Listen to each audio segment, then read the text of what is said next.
Hey, how's it going, guys? John here with Toe the Line. Tonight's video is going to be a little bit different. As you can see, my office has changed just a little bit here. I'm in the truck, I'm out on the road, but I wanted to give you guys a video. It's not going to be any law enforcement related stuff for the most part. There probably might be a little bit of connection, just a little bit of connection in with the police department, because I think there is a connection between the mayor's office, the police department, Chief Brett Hibbs, and the city council, but we're going to get into that a little bit more.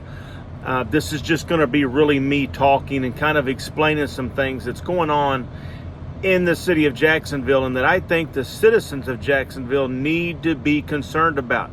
They need to understand exactly what is going on in the city, and I truly don't know if they do know. You've seen previous videos where I've covered some city council meetings where the mayor just goes ahead and votes or goes ahead and passes the millage, even though it was a sundown clause on it. And you can look back at that previous video and also look back, go to Leader Publishing there, for the newspaper, and you can pull these articles that are out there. But tonight's video, we're going to discuss Bishop James Bolden, who was running for a position on the Jacksonville Water Commission. Bishop Bolden retired off of the city council, or I guess you could say retired, or didn't run again, after doing 12 years on the city council. Now, Bishop Bolden is a preacher in the city of Jacksonville. He founded the Evangelistic Ministries Church. He's a retired Army veteran. Very, very well put together gentleman. I respect him a lot. I've talked to him quite a few times in the past. Always been willing to help any citizen of Jacksonville that I'm aware of. If I called him with a question or a concern, he was always there to talk. He was always there to listen. He was always there to help any way he possibly could. But before James Bolden was on the city council, he was on the Jacksonville Water Commission. Okay, so when he decided to run, or he won the election for city council member, ladies and gentlemen, he had to get off of the commission. Now, that's what the newspaper says. The newspaper says he had to give up his spot on the commission because he couldn't do both at the same time, evidently. Okay, now, let's fast forward to about a week ago to 2 weeks ago, where there's a city council meeting, and in that city council meeting, they were supposed to vote on who was going to fill the retiring person's spot on the Jacksonville Water Commission. The Water Commission picks who they want on the commission. Okay, the board or whatever they pick. And they wanted James Bolden, Bishop James Bolden, they wanted him back on the Jacksonville Water Commission, okay? Now, it's got to go up in front of City Council. They got to vote on it to approve it, okay? But here's the deal. It was a 4-4 tie. 4-4 tie, okay? Now, guess who is going to be the tiebreaker? Mayor Jeff Elmore. Now, the newspaper describes that in the case, in case there's a tie, the mayor is supposed to vote yes. Now, I can't tell you if that's true or not. I can't tell you that 100% of the time that they're going to vote yes, especially if it doesn't benefit the city. But here's the kicker. Here's the kicker, everybody. And the citizens of Jacksonville, if you watch this, like it and share it to your friends in Jacksonville, because the mayor that is running the city, in my opinion, does not have a backbone, because he refused to vote yes or no. So he left it at a 4-4 tie, and Bishop Bolden did not get the spot. It was 4 for yes, 4 for no.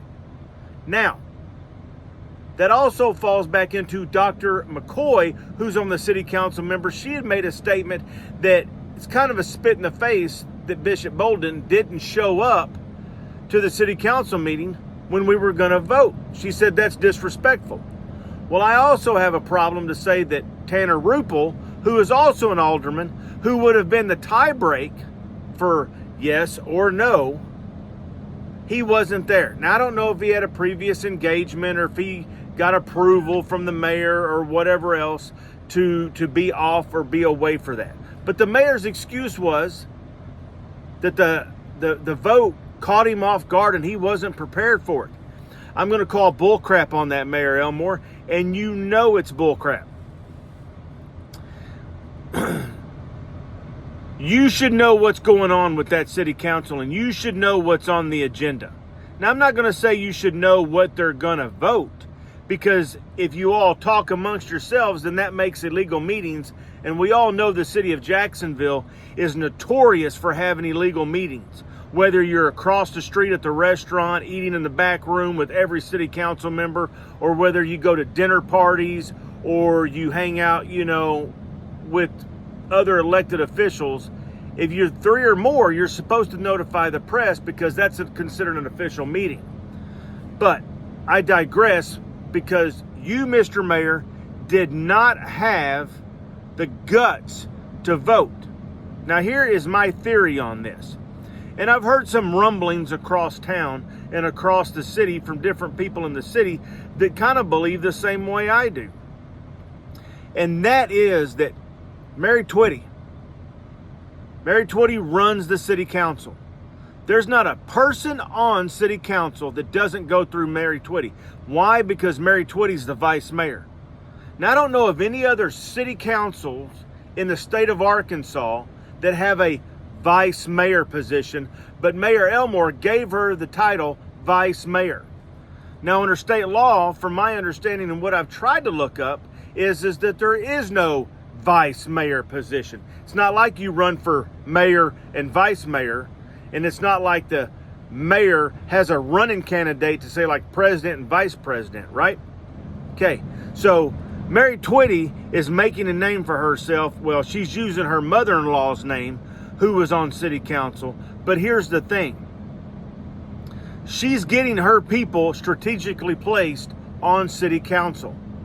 Dr. McCoy, you were a ploy for her. She scratched your back. Now you're going to scratch hers when it comes time for running for mayor. Katrina Mims, you and her go on vacations together. Okay?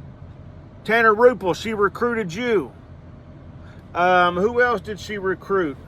Joy Kinman. You two are like really good friends. Y'all sit beside each other up there at the city council, and you bully everybody else. So there's no doubt in my mind that you had this all planned out, that you didn't want Bishop Bolden on the Water Commission, because I do believe, now I'm not saying that I always agreed with what Bishop Bolden did on city council, but I'm going to be honest with you. I think he had the best interest of the city of Jacksonville at heart. Okay? Now, I believe that this is all for one big reason, Mayor Elmore, and you might want to pay attention. And if anybody on this watches this video, send this to Mayor Elmore, because he probably needs to understand that I think, and so do a lot of other people in the city of Jacksonville, believe that Mary Twitty is going to be running for mayor on the next mayoral race. And she needs the city council people to have her back so that she can boot Mayor Elmore out of there. And besides, she's already got a good running strategy. She's already got dirt on Elmore.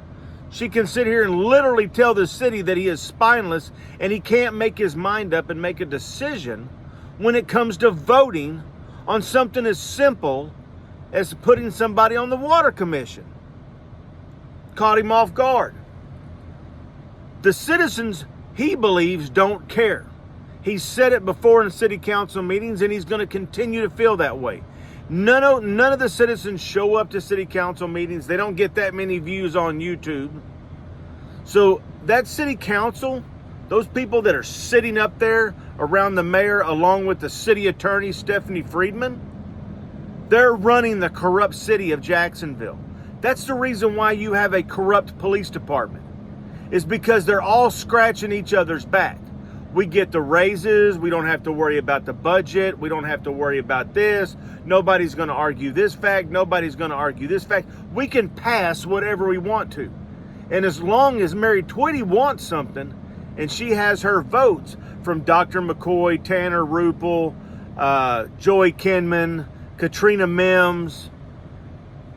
She's got the majority vote. And that's all she needs, Jacksonville, is the majority vote. So you need to wake up and you need to understand what is going on. Mayor, I lost all respect for you. Whether you had any respect for me or not, that doesn't mean anything, but you're the mayor. You had problems at your last job when you were at the Second Baptist Church. You had problems at that when you either got ran off or you got fired from associate pastor, whichever one, or you might have left on your own. But then you decided, because you were recruited by none other than Mary Twitty. She scratched your back and now you're scratching hers, right? Because Mary Twitty was backing Mayor Bob Johnson at one time until she turned on him because he couldn't do any more for her, or he refused to do any more for her because he knew what was right and he knew what was wrong. I'm telling you right now, all of this is intertwined just like this, ladies and gentlemen. All of it's intertwined just like this.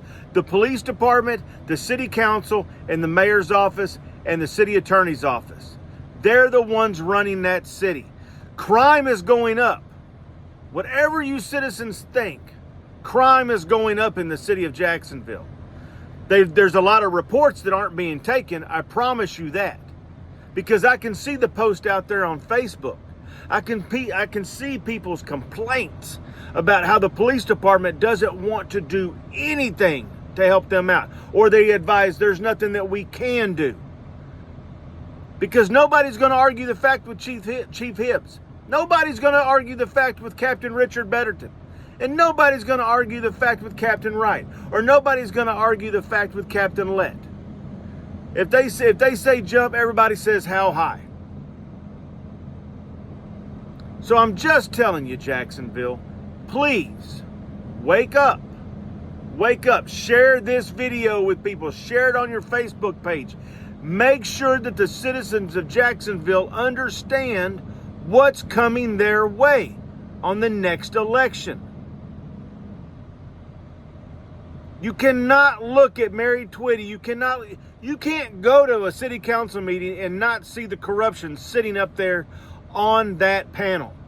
When Joey Kinman is a sitting city alderman member and her family-owned business wins the low bid, which is a total ethical violation for the state of Arkansas, but they approve her to get the low bid to build onto the fire department down at Station 4,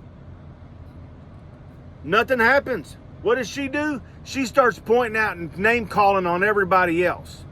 She starts talking about Barbara Mashburn and Rose Raines and all these people and all these other individuals on city council because everybody knew that Barbara Mashburn was right.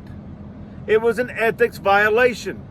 But when you got Joy Kinman backed up by her bully pit bull Mary Twitty, and now you got more people on there backing her up, over here Dr. McCoy, which I think the reason why Mary Twitty recruited her is because I think that Mary Twitty believes, in all honesty, that there's probably some type of rapport or some type of backing from the NAACP in Jacksonville, so when she runs for mayor, she gets that vote. I'm telling you. I won't be surprised in the city of Jacksonville. Do not be surprised if you get corrupt Mary Twitty running for the mayor's position to knock Mayor Jeff Elmore out of it. And I believe you me. Hey, believe you me, I believe Jeff Elmore should be gone. Nice guy, don't get me wrong, I've never had a problem with him. But when it comes to leadership, he does not have a backbone. He will not hold his people accountable. He will not hold his chief of police accountable. He will not hold his police department accountable. Gives them a little bit of slap on the wrist. Gives them a little pat here and pat there. Bad boys, bend over my desk. I got to paddle you. You've been bad. You've been bad.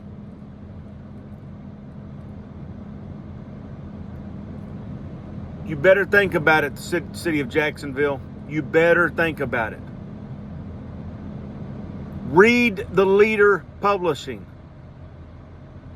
It's a slap in the face. The mayor received phone calls from the state capitol and also radio DJs in the state of Arkansas because of what happened, because he refused to vote. He didn't vote no. If he'd have stood up and said, I vote no, and this is the reason why that I don't want Bishop James Bolden on the Water Commission, okay, hey, I'll give you kudos, Mayor Elmore, but you refused to vote. You chickened out. And who did you put on the Water Commission? Who did you put on the Water Commission? Joy Kinman. But Joy Kinman didn't have to give up her position like Bolden did 12 years ago. And the excuse I think you gave in the paper is that Bishop Bolden was already on one commission and you wanted to spread the wealth, right? Now, you wanted to pat somebody's rear end. You wanted to do what that whole city council has done for decades. Scratch each other's back because the citizens don't give a damn, or you think they don't give a damn about what you do in that building because nobody really shows up. 3 people show up to a meeting. 4 people show up to a meeting. You might get 25 views on Facebook. Excuse me. Joey Kinman, you're dirty. I don't have no use for you. Mary Twitty, I've talked to you before. You're a snake in the grass. Tanner Ruppel, I hope you pull yourself away from some of these people, and I hope you stand up because I know you're homegrown. I know that I knew you when you were in high school. And I know you care about the citizens, and I know you care about the city of Jacksonville. So I hope that you stand up and have your own voice and can look Mary Twitty, Joey Kinman, Dr. McCoy, and Katrina Mims in the face and not be scared of them because you're a grown-up now. You're an adult. You don't have to cater to what they want. You don't have to do what they're told. But hey, we got 2 people on city council that, work for the school district. So, we get that all worked out because they're still intertwining. School district and city council, they're all going to intertwine. You scratch my back, I scratch yours, right, city of Jacksonville? That's how it goes. That's the way it's been for years. People need to stand up to you, Mayor. The citizens of Jacksonville need to stand up to you. And I hope sooner or later they do. Because I promise you one thing, Mr. Mayor. When it comes time for your re-election, I'm going to be out with my camera.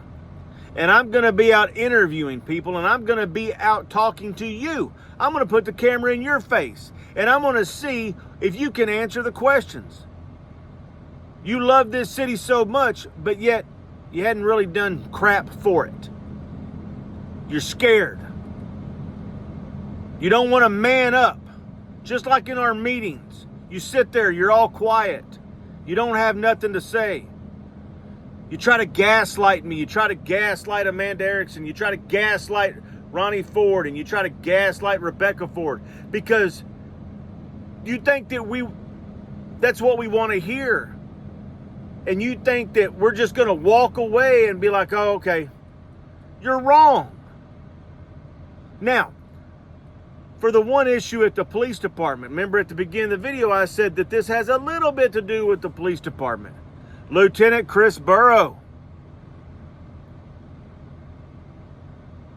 Congratulations on your retirement coming, I think, March 28th. That's a Friday, right? They're having 12 o'clock, they're having a retirement luncheon in the FEMA room for you. You're smoking pork butt. Man, I just might be there. I just might show up for your retirement.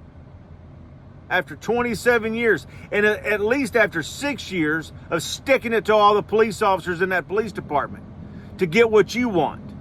To scratch Smiley's back, McCullough's back, Lett's back, Hibbs' back, Betterton's back. Who you going to get in there, Chief? Who you going to put in there? You going to get another member of the Brute Squad since one of them's retiring?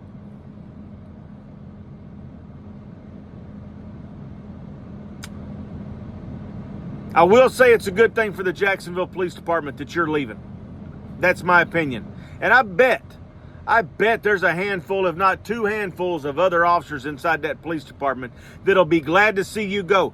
But since you're retiring, maybe that'll give you more time to enter into your Candy Crush tournaments. So the city don't have to pay you, the taxpayers don't have to pay you to sit on your rear end in the front office and play Candy Crush. Or sit back there in your office and eat hot dogs or whatever it is you do. But congratulations on that retirement. You screwed over a lot of people and you stepped on a lot of people's back to get where you're at. And you violated policies after policies to do it. Whether you want to admit it or not. One of these days you're going to answer for the things and for the lies that you wrote on paper.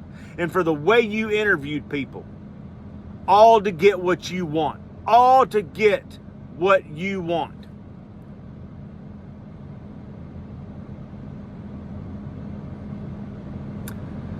So, that's all I have for this episode. Like I said, guys, my office is a little bit different. I'm out on the road, but I wanted to give you a little video. This has been pulling at my heartstrings a little bit here for the last week or so when I've had some conversations with some citizens out there on the phone and everything. And I want the citizens to understand this is what's going on in our city.